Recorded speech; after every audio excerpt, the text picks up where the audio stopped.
front garden has been prepared and the solar lights are in place. All that's left to do is plant up the space with ultra tough plants that will do well in the full sun and really lift this garden.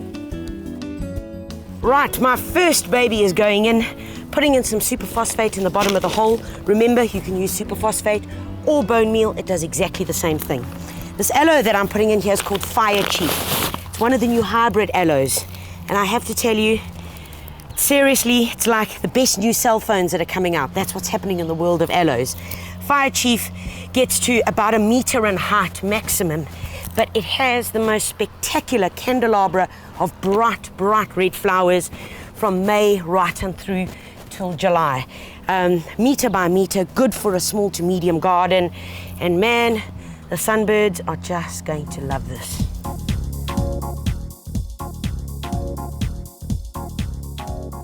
This little baby that I'm putting in here is called Senecio serpens. Now, notice its beautiful grey leaves. Completely different texture to the aloe that I've got going on in the background. Lovely grey, long, elongated leaves. And this guy is going to get about yo big, about this high. Do you know how easy it is to grow? You just break bits off and stick it into the ground. But what's important here is the difference in texture, the difference in what the plant is going to look like at the end. I've got these long strap-like leaves against the round balls of our solar panels. And grey into this little garden is just going to add that extra spark that I'm looking for. This is aloe hedgehog. It's one of the new varieties as well. And this little guy, as hedgehog is, you think of something cute, something that you can possibly stroke one way but not the other. It's exactly the same in this plant. Doesn't get much bigger than this, forms a beautiful clump of about 30 centimeters maximum in height as well as in width. And during the winter months, it sends up at least, and I'm not exaggerating here, 12 to 15 spikes per plant, about this tall, of these wonderful heads of orange, flaming. But when I say 15 to 17 or 18, I really do mean that. It is a brilliant plant. So find one and put it in your garden.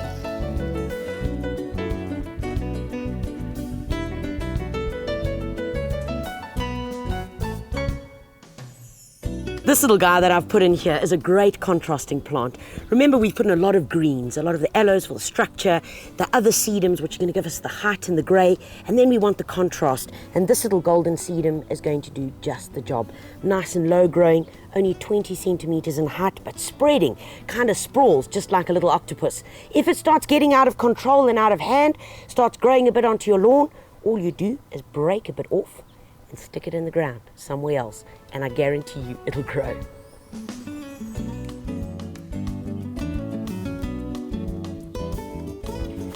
Righty, this is the part I've been looking forward to. The awesome grasses that we're going to put between these solar panels.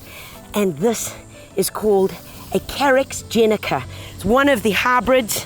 Carex is so dead easy. I've often used the Carex bronze, which looks like it's dead, but really isn't dead. This guy over here, Genica, has these yellow leaves with a thin green stripe on the edge, but look at the beautiful contrast against the drying cement here. Is one going to do the job? Absolutely not. We need about 6 or 7 around these, so that's the focal point. As you walk in, bang, your eye gets it.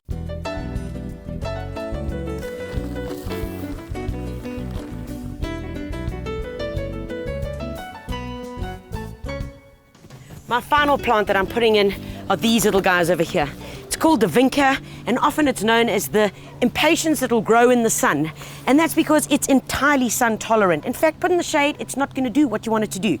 For a bit of summer color thrown into this garden, wild color of red. I mean, this is passion personified against the yellow. Oh my word, it's going to scream at you. This is a bright garden. This is adding a bit of color. Who said that aloe and succulent gardens only needed to flower in winter and have their color and be boring? Absolutely not. These little guys come in many different colors: white, beautiful pink, and even a purple that's close to black as possible. So pop along to your local garden center and find some of these guys to pop into your garden.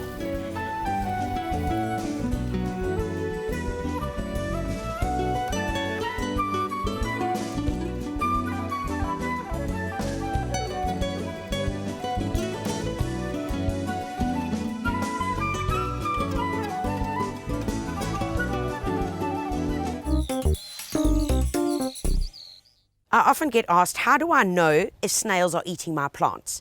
Is it an insect? Is it a snail? Is it a grasshopper? Is it a caterpillar? Well, what I've got in front of me is a perfect example of what snails do. Take a closer look here. Along the edges of all these little succulents, they have been opened up and eaten inside.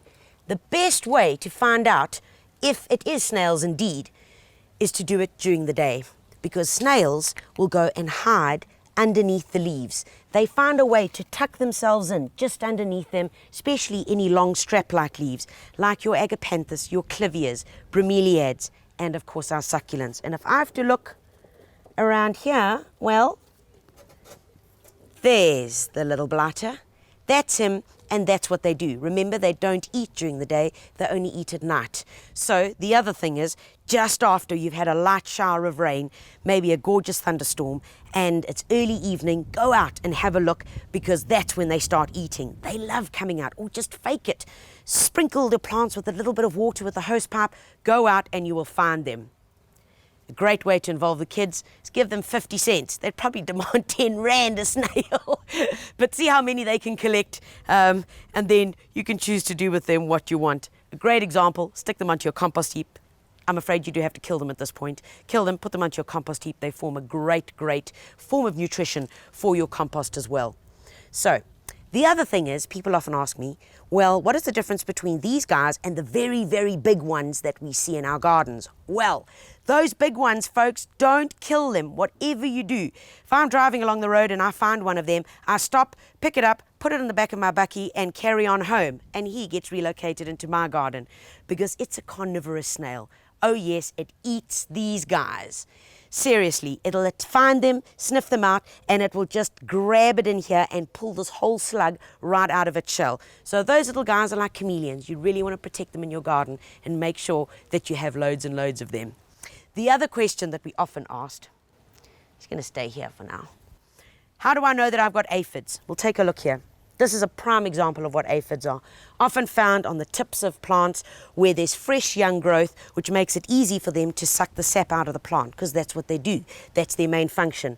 There they are, these little black oaks over here, and you'll notice that there are lots of ants running around as well, because the ants milk the aphids to get and remove a product called honeydew, and that's what they love taking back to their little ones. How do you get rid of aphids? A strong jet of water will get rid of them, and there are many products at your local garden centre. Go along, tell them you've got aphids, and how do I deal with it? There are many products out there. The most important thing to do is follow the instructions, please. If it says 1 ml, then only use 1 ml into 1 litre of water. So folks, this has to undoubtedly be the best part of anyone's gardening day, when you get to water the plants. When the work is done, you know that you've done the groundwork really well. You've chosen your plants well, and you know they're going to grow because you've prepared the soil well. You've given the plants enough space to be able to grow with enough air movement between them and haven't packed them too close together. It's a mistake that a lot of gardeners make. And to finish it all off, well, we've got these boys, the beautiful solar lights as the feature. So, I hope that you're going to be doing some of those in your garden, up a walkway maybe, light up the entrance, or even just somewhere in the garden to add a bit of ambient light. And in the heat of today, I only got to do one thing, and that's enjoy the water while you sit back at home. Till next week, take care of you and yours, and most importantly, happy gardening.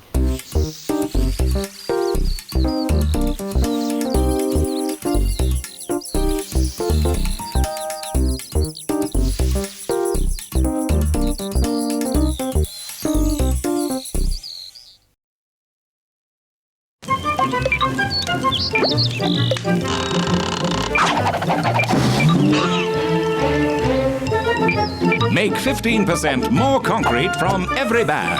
The Gardener is brought to you by PPC.